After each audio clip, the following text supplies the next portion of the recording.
Abramos, meus irmãos, as Sagradas Escrituras em Gênesis 39. Gênesis 39.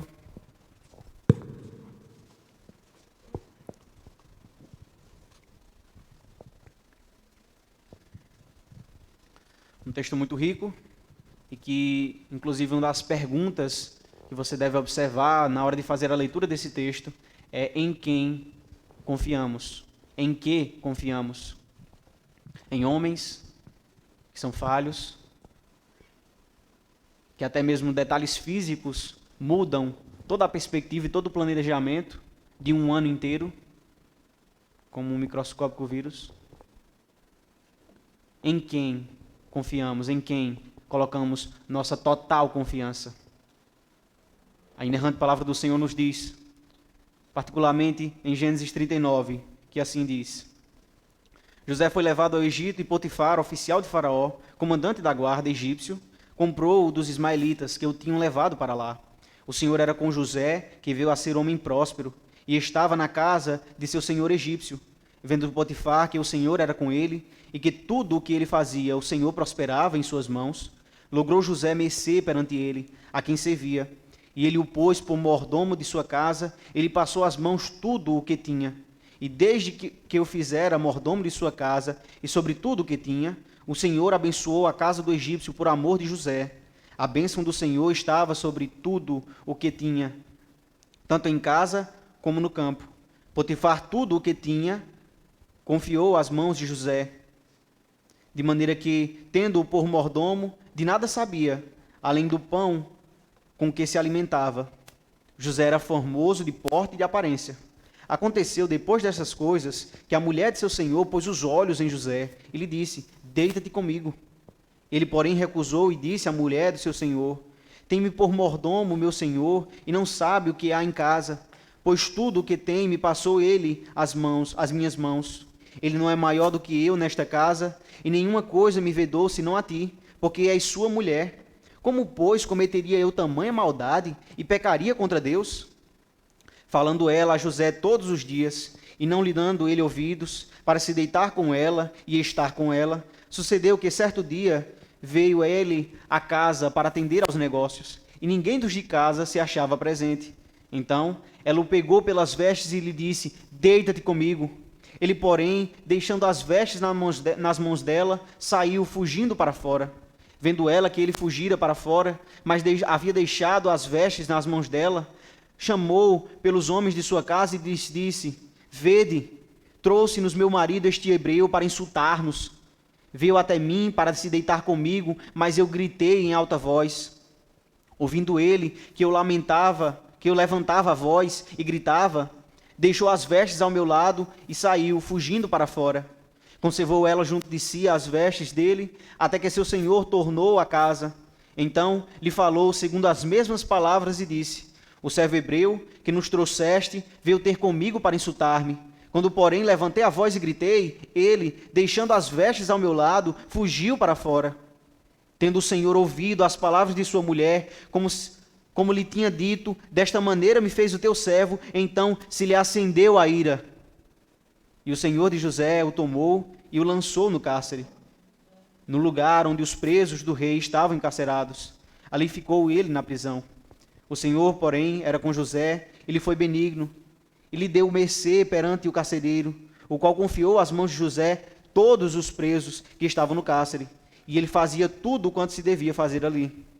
E nenhum cuidado tinha o carcereiro de todas as coisas que estavam nas mãos de José, porquanto o Senhor era com ele, e tudo o que ele fazia, o Senhor prosperava. Amém. Oremos por iluminação. Senhor, a tua palavra é lida. A ti, ó Pai, toda a glória, e só o Senhor que nos pode fazer entender a tua palavra. Desvenda então, ó Pai, os nossos olhos, para que contemplemos as maravilhas da tua lei, para que possamos viver segundo essa palavra e dela falar para a tua glória, para o teu louvor. Em nome de Cristo Jesus que te oramos e assim te agradecemos. Amém. Toda casa ao ser construída tem um fundamento, um alicerce. Ninguém começa pelo telhado. um alicerce tão forte e tão sólido que se ele vier a falhar por um único segundo, todo um edifício é derrubado. Assim não é tão diferente das nossas vidas. Todos nós confiamos em algo. Todos nós nos apoiamos em algo. E vários, meus irmãos, são os candidatos a serem nossos inabaláveis suportes.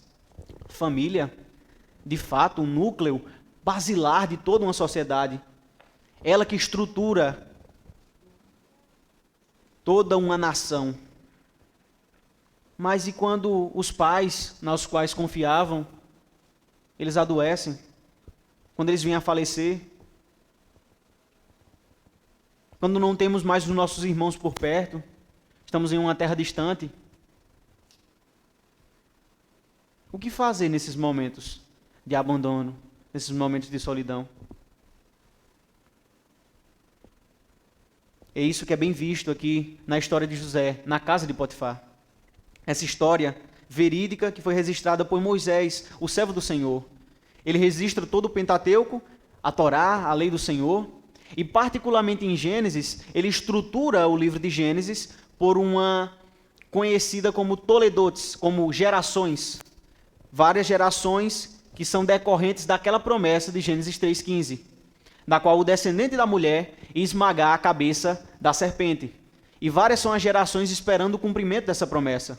Noé vem, aquele que vai dar descanso, e outros, mas nunca é, e sempre está continuando essa geração.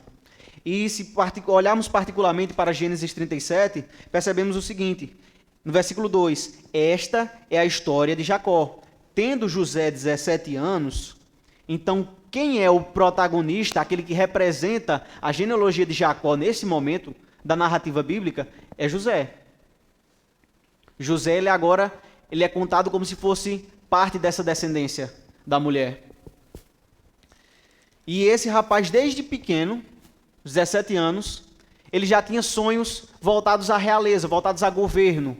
Porque se você anotar bem, quando José relata nos seus sonhos, ele diz que o sol, a lua e as estrelas, 11 estrelas se dobrariam perante ele, o pai, a mãe e os irmãos. Só que estes sonhos foram motivo de raiva para seus irmãos. E por inveja, eles queriam primeiramente matá-lo, mas depois de serem convencidos a não fazê-lo, eles o jogam num poço, tiram-o de lá e o vendem como escravo para a terra do Egito. Então, aqui está na terra do Egito um jovem sem pai, sem mãe, que já tinha morrido, seus próprios irmãos o tinham traído, está numa terra estranha, fora da comunidade do povo de Israel, e escravo. Situação boa, né? As promessas de Deus falharam. Esses sonhos que ele tinha em relação à realeza, como eles se cumpririam se ele era escravo agora? O Deus fiel, de maneira alguma, deixa suas promessas caírem por terra. Ele não é homem para que minta, nem filho do homem para não ter poder para cumprir a sua palavra. Ele cumpre perfeitamente, por isso, meus irmãos, confiemos no Senhor que está sempre com os seus servos. Sim, confiemos no Senhor que está sempre conosco. Como? Talvez seja a sua pergunta. Como eu posso confiar de fato no Senhor? Em primeiro lugar, crendo em sua bendita providência, nos momentos favoráveis. Olhe novamente para o texto, dos versículos de 1 até o versículo 6. Perceba que já é dito aqui que muitas pessoas tinham abandonado José. Uma pessoa não.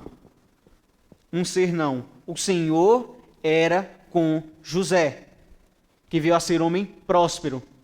E isto é visto até mesmo pelo ímpio. Potifar olha para a vida de José e vê que ali está alguém diferente. Parecido com o que Faraó olha e diz, nesse rapaz tem um espírito dos deuses, alguém muito inteligente. E aqui Moisés brilhantemente coloca que ele percebeu que o Senhor era com ele, para enfatizar a ideia de que quem estava ali com ele era o Deus de Israel, era o Senhor, Deus do pacto. E perceba a ideia de que o Senhor era com ele, e em decorrência disto, dessa presença favorável de Deus, ele era um homem próspero. Já pontuamos um pouco o que é prosperidade pela manhã. Mas se relembrarmos bem a regra para se interpretar as Escrituras, vemos que as Escrituras, elas se interpretam. Então, o que é de fato prosperidade ao olhar das Escrituras? Se abrirmos a Bíblia em Josué, capítulo 1, versículo 8, vai dizer assim: não cesses de falar deste livro da lei, antes medita nele dia e noite, para que tenhas cuidado de fazer segundo tudo quanto nele está escrito. E então farás prosperar o teu caminho e serás bem-sucedido. O que é ser bem-sucedido? Está alinhado à palavra de Deus. Daí a ilustração boa que o salmista de número 1, ele usa a árvore plantada junto à corrente de águas, que no devido tempo dá o seu fruto, cuja folhagem ela não murcha. Tudo quanto faz é bem-sucedido. Cumpre o propósito de sua existência, não é afetada pelos danos da morte. Está firme, nutrida. Assim estava José, firme mesmo em meio a toda essa situação. E de escravo, ele passa a ser mordomo, ou um inspetor, que às vezes temos mais medo de inspetores do que de mordomos. Principalmente quando ele vai em algum lugar para dizer quem é que está apto ou quem não está, para poder decidir alguma coisa. José era basicamente isso, porque tirando Potifar, José mandava. E é a ideia refrisada, tudo o que ele tinha na mão de José. Tudo o que ele tinha na mão de José. Sempre essa ideia refrisada. Mão geralmente dá uma ideia de poder. José estava sobre o poder em cima daquelas coisas. E aqui estava agora ele em uma situação bem favorável. E ele trabalhou para a glória de Deus. Tanto é que o Senhor, pelo esforço de José, abençoou a casa de Potifar, por amor de José. Isto, meus irmãos, devia ser bem particular para o povo de Israel, porque era um povo que tinha sido também escravo na terra do Egito, mas que devia ainda assim ser bênção para as outras nações. Devia ser um canal de bênçãos, porque a promessa era que em ti serão benditas todas as famílias da terra. A ordem era que Deus abençoaria a descendência de Abraão, mas o Senhor também exorta, ser tu uma bênção. Da mesma forma, nós, meus irmãos, a igreja do Senhor, confiando no cuidado de Deus, devemos ser sal e luz. Devemos ser agentes transformadores na nossa realidade, para que possamos glorificar a Deus confiando em sua palavra. Confiando em sua palavra ao executarmos as tarefas que ele nos dá, segundo os princípios da mesma. A não olhar, sou um escravo na terra do Egito, jogaram-me aqui contra a minha vontade, estou pouco me importando para como eu vou trabalhar. Não era esse o pensamento de José. Ainda sendo vítima de uma situação errônea, ele procurou fazer o melhor que ele pôde para a glória de Deus. Isso foi perceptível, até mesmo para um ímpio. Até mesmo para os de fora. E este é o propósito, que os outros olhem para nós e não nos glorifiquem, mas glorifiquem ao Pai que está nos céus. Esse é o ponto. Devemos ser perfeitos porque é perfeito o nosso Pai que está no céu. Então devemos confiar no Senhor ao acreditar que Deus é um Deus providente, que Deus é um Deus que cuida de nós nos momentos de favor. Quando estamos em situações boas, como a que José estava, depois de ter sido consolado, ao se tornar agora um inspetor, alguém de grande importância. Mas perceba que Moisés é um escritor brilhante, especialmente inspirado pelo Espírito Santo. Ele não desperdiça detalhes. Se você notar uma transição do versículo 6 até o versículo 7, vai dizer assim: José era formoso de porte e de aparência. Por que Moisés colocou isto aqui? Ao lermos o versículo 7 ao versículo 20, a gente entende, porque surge um problema. E aqui que vem o segundo ponto.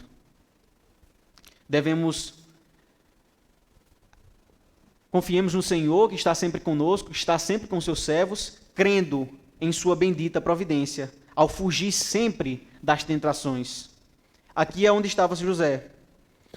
A mulher de Potifar olha para ele e diz: deita-te comigo. Uma ordem abrupta e sem nenhum amor. Ela tratou aqui José como um verdadeiro objeto. faça minha vontade. Você está sobre meu comando. José poderia olhar, poxa, quem é que vai ficar por mim se eu desobedecer ela? Ou poderia fazer uma recapitulação e dizer, meu senhor não sabe nem o que acontece dentro dessa casa. Ele só sabe aquilo que ele come. Dá até para enganar, né? Foi esta a reflexão dele? Não. Se olharmos para o texto, de fato, no versículo 9, depois de considerar várias coisas, ele diz, como, pois, cometeria eu tamanha maldade e pecaria contra Deus?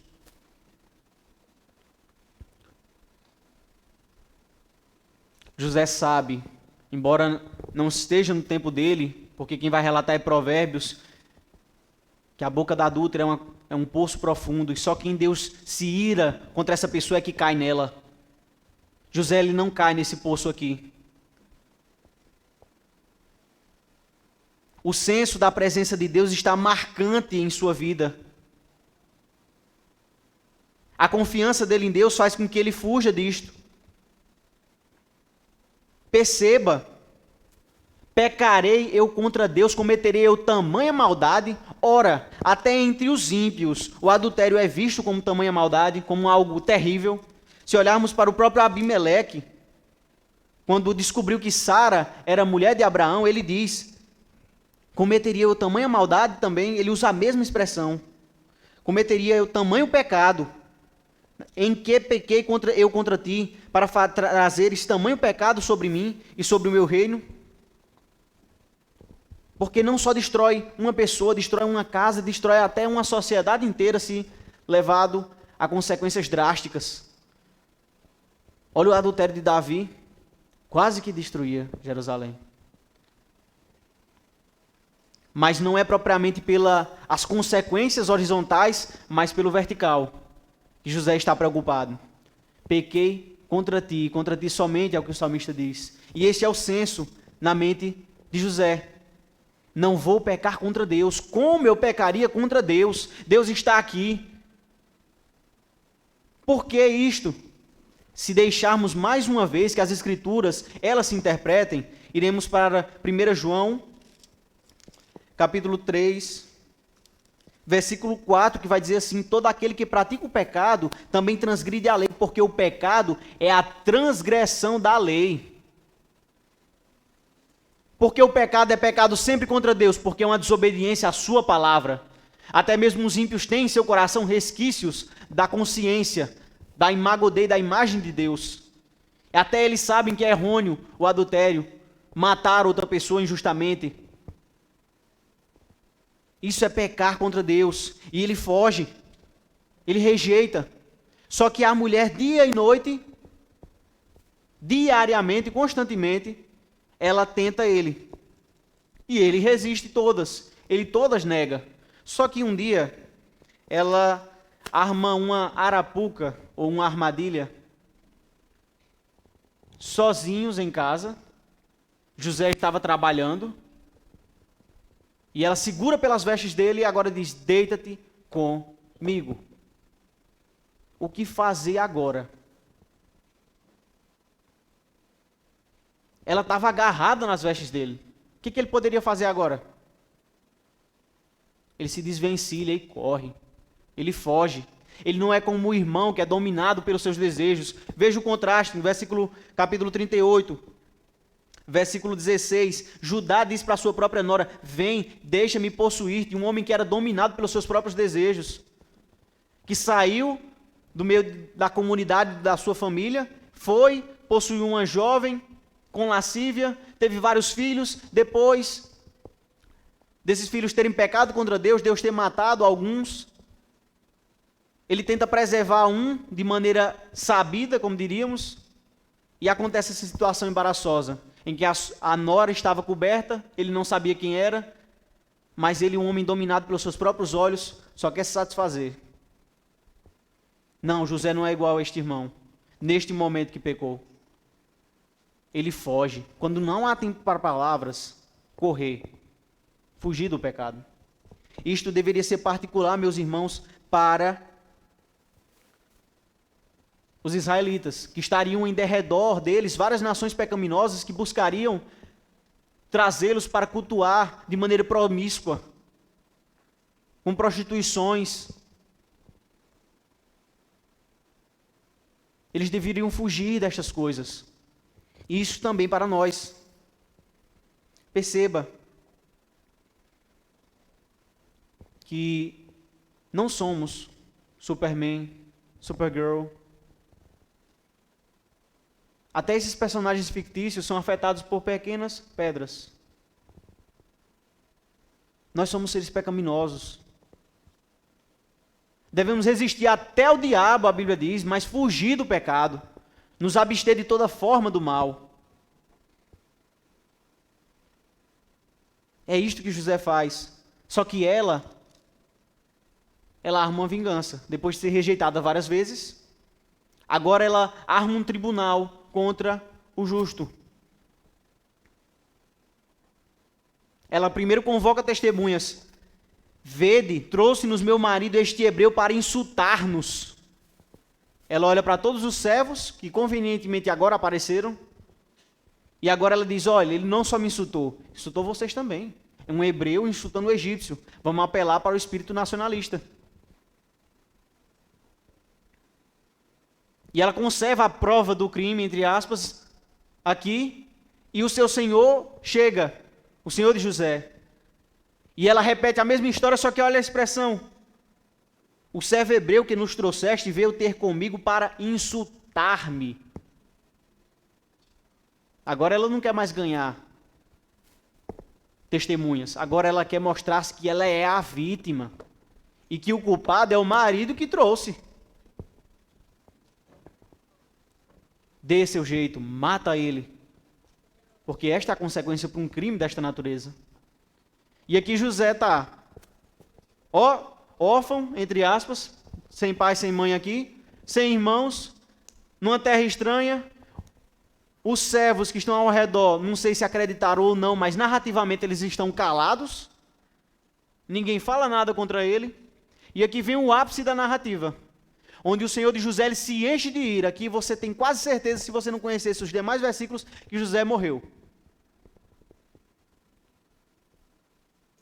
Como é que ele escaparia nessa situação?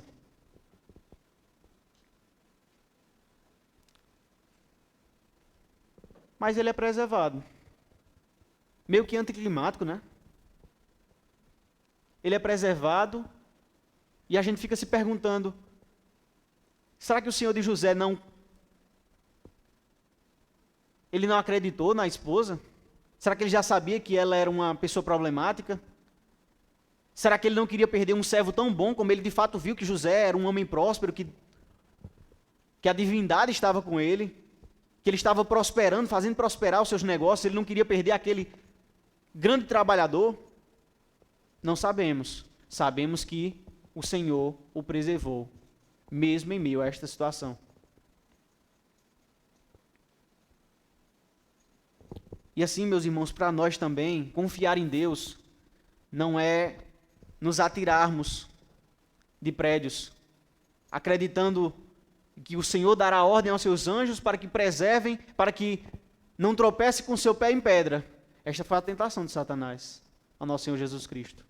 E ele diz, não tentarás o Senhor teu Deus. Não tentarás o Senhor teu Deus. Fugir das tentações não é falta de confiança na providência, é confiar na providência. É confiar que Deus nos deu meios para que possamos utilizá-los. E para lutar contra o pecado, um meio é negar e fugir.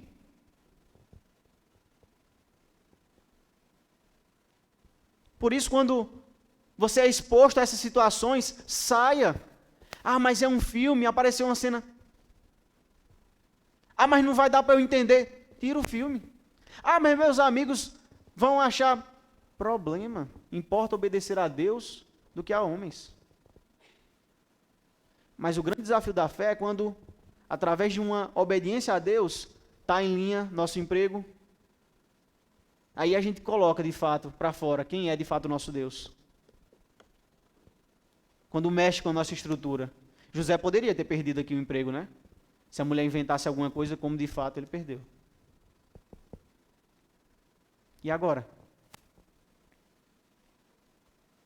Ah, uma mulher deu em cima. Tu é frouxo, é?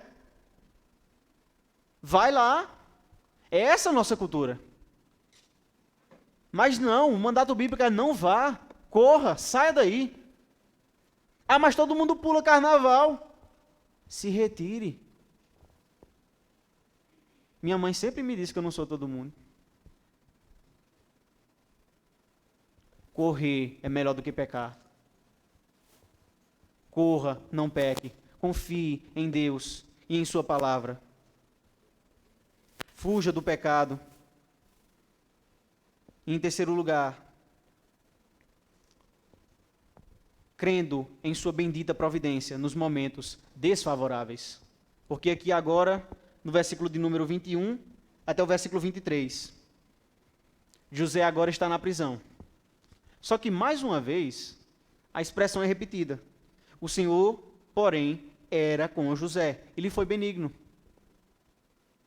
É quase um paralelo do versículo de 1 a 6 ao versículo 21 a 23. E tem quase no meio o versículo 7 até o versículo 20. Porque o Senhor era com ele no começo, o Senhor era com ele agora. Se ele era um mordomo, era um inspetor, o Senhor estava com ele. Se ele era alguém que foi acusado falsamente, o Senhor também estava com ele.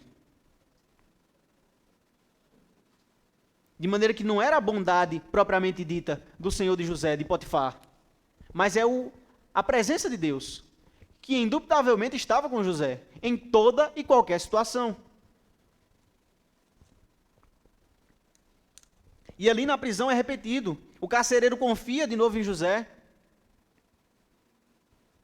entrega tudo nas mãos dele, e tudo o que ele estava fazendo, o Senhor estava prosperando em suas mãos. Era o próprio Deus, porque o Senhor fez com que ele achasse graça, mercê, diante dos olhos dos homens.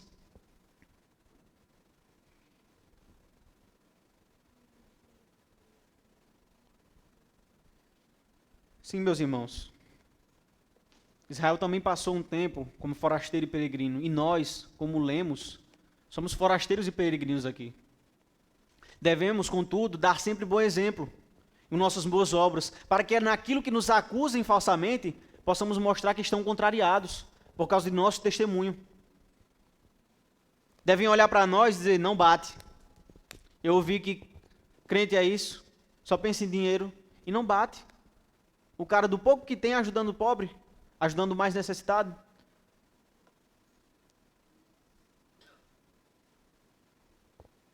Eu vi que só quer saber de fama, e eu vejo que ele não está procurando holofotes. Poxa, tem alguma coisa errada. Ah, quer dizer que quando eu sou acusado falsamente, erroneamente, eu não devo procurar a verdade? Não é isso. Nono mandamento, não dirás falso testemunho. Ou seja, logicamente, o que é? Preserve a verdade. Não dirás falso testemunho, diga testemunho verdadeiro. Preserve por isso. Enquanto você estiver o meio para preservar a verdade, preserve-a. Mas não perca o sono porque alguém pensa mal de você, ou porque alguém disse determinada coisa que você não pode mostrar e comprovar que aquela pessoa está errada.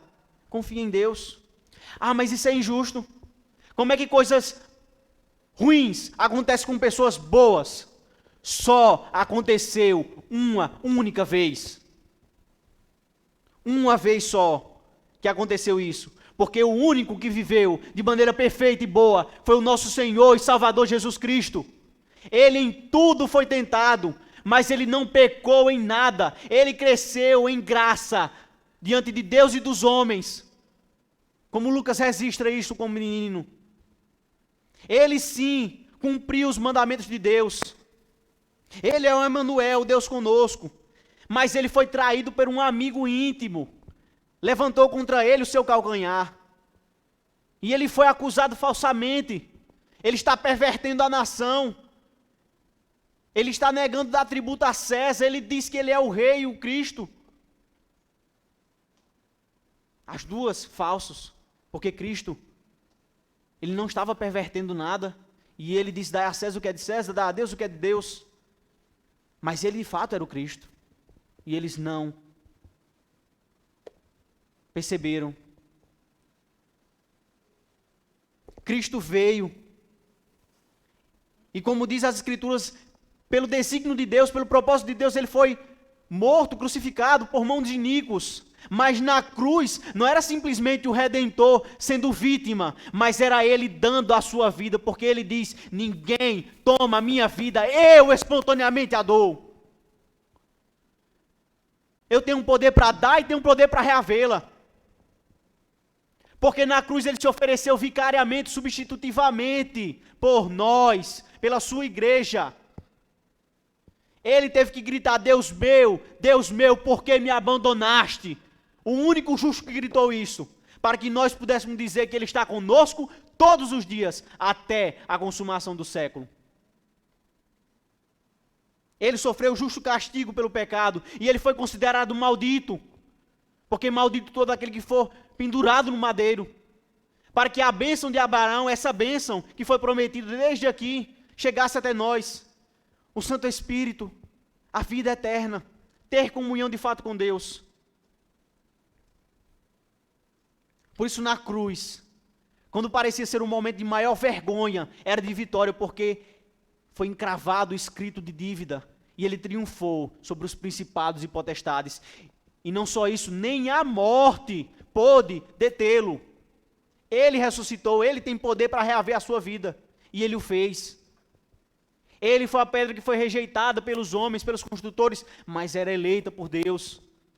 É sobre ele que a igreja está fundamentada, o fundamento dos apóstolos e profetas. Todo o Antigo e Novo Testamento, Cristo é o centro. É nele que confiamos, ele é a nossa base. Confie no Senhor, só assim você de fato terá a presença favorável de Deus. Só assim, em todos os momentos de sua vida, passando por favor, passando por tentação, passando por desfavor, você terá o Senhor. Todo e cada momento. De sorte, meus irmãos, que se temos que perder famílias, bens, prazer, se tudo se acabar e a morte enfim chegar, com Ele reinaremos. O Senhor é o meu pastor e nada me faltará. Família não vai faltar? Segurança? Eis um homem que foi muito castigado, Paulo. Apanhou que só. Passou por várias tribulações. Por fomes. E em tudo ele dizia que tudo ele podia naquele que o fortalecia. Ele dizia que o viver era Cristo, morrer para ele era lucro. É o Senhor que jamais nos faltará. Ele é a nossa necessidade última e maior. É dele que precisamos e ele se oferece a nós. O Santo Evangelho é o Filho que veio para salvar os pecadores, dos quais Paulo diz que ele é o maior. Se Paulo não escrevesse que ele era o maior, eu colocava meu nome sem piscar. Reconheça quem você é, e só assim obterá o consolo, a vida eterna, pois não há um nome debaixo do céu dado para que os homens sejam salvos, senão o nome do Filho de Deus. Assim, meus irmãos, confiemos nele, porque nada nem ninguém, nem a morte, nem a vida, nem anjos, nem principados, nem fome, nem nudez, nem perigo, nem espada nos separará do amor de Deus que está em Cristo Jesus. Confiemos no Senhor, a nossa rocha inabalável, e assim teremos firmeza, não só nesta vida, como os montes de Sião, mas por toda a eternidade. Que o Senhor nos abençoe. Amém. Oremos. Senhor, te agradecemos por essa palavra. Que o Senhor em tudo seja glorificado. Aplique em nosso coração e nos ajuda, ó Pai, a tudo fazer para te agradar. Em nome de Cristo, que te oramos e te agradecemos. Amém.